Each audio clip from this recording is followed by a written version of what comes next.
I thought writing vows was going to be a breeze because I have so much to say about you. That's just the problem. How can I express everything I want to say in a few minutes to a man that I am going to spend the next 65 years with? I wanted so bad to make sure this is perfect, cute, and funny. I went on Google for advice, and apparently being funny is being myself. Not sure if that's going to work here, but reality is I don't know how to do this any other way than to say what's on my mind. No filter, and that's your Annie. I never thought we would be here when I swiped right and you didn't respond until 2 weeks later, on the exact date I was going to cancel my Hinge account.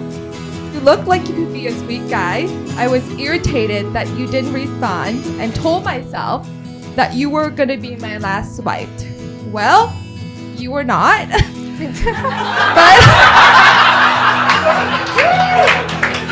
But I was just swiping others to wait for you. I guess you are worth the wait. We definitely had a few rough first dates, like how you forgot your wallet and then your license. Signs leading up that you could be a bum. Really thought. I crossed you off my list, but your persistence pays off. You were always just so sweet. I couldn't say no, and thought that maybe by going on dates with you, I could help you find your love life. Well, then you asked me to go to Puerto Rico with you, and after hearing me telling you I needed a break. Without a pause, I went along with it without any precautions until Jonathan gave me a ride to the airport. I think he said something along the line, "Do you know this guy?" Are you telling me you're going on a trip with a guy and no hanky-panky? Of course, he didn't use the word hanky-panky. That's my word. You can learn a lot about a person by traveling with him. I was stuck with you for a few days, and you didn't snore. Check. We were just so natural, like we had known each other for a long time. You made me feel appreciated, relaxed, and cared for. I think that trip is what sealed the deal for us. The universe has brought us together at the perfect time and place in our lives where we're ready to give love and be loved. I have never experienced the love that you have given me. I love your patience when I am not. I love how you are so accommodating towards my dreams and goals. I love the way you gazes at me with a smile on your face.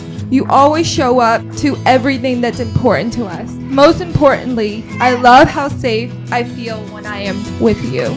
You are my center, my heart, and my home.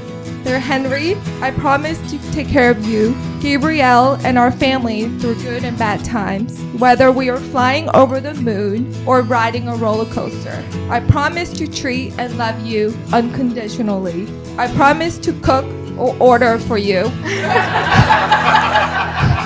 Basically, make sure your stomach is happy. I promise to love me so I can love you.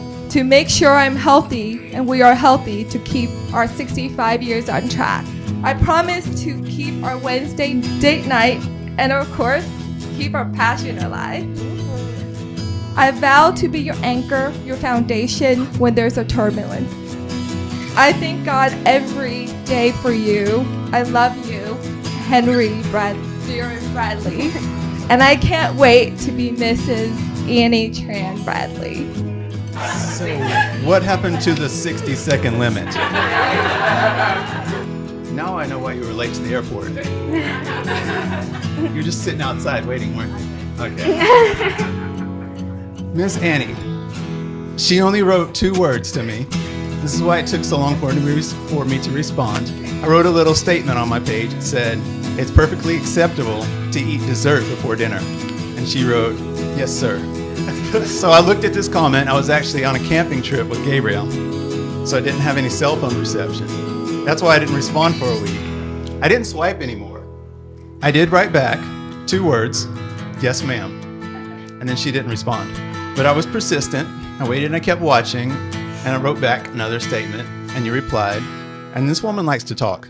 And she draws words out of people who are completely silent. I'm a very quiet person. I'm not chatty at all. So I walked outside. We had a phone call while I was at work. Walked out of the office. And this happens regularly now. She's like, aren't you going to get in trouble? I'm like, no, the guys at work just call me Loverbird. But this woman, she took me, took out my heart, fixed it, put some extra pieces in it, and put it back in. Annie, you bring out the best in me.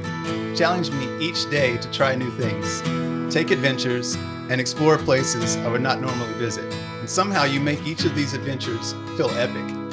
I love your fearless, inquisitive nature. I'm excited to research and learn about all the random ideas and concepts you present. You always encourage people to be better, pushing them to their full potential. This is your gift. I will never be able to match your passion or energy, but what I can offer is commitment, honesty, and integrity. I stole this, by the way. Walt Whitman. I give you my love, more precious than money. I give you myself before preaching or law. Will you give me yourself? Will you come travel with me? Shall we stick by each other as long as we shall live? I now pronounce you husband and wife. You may kiss the bride.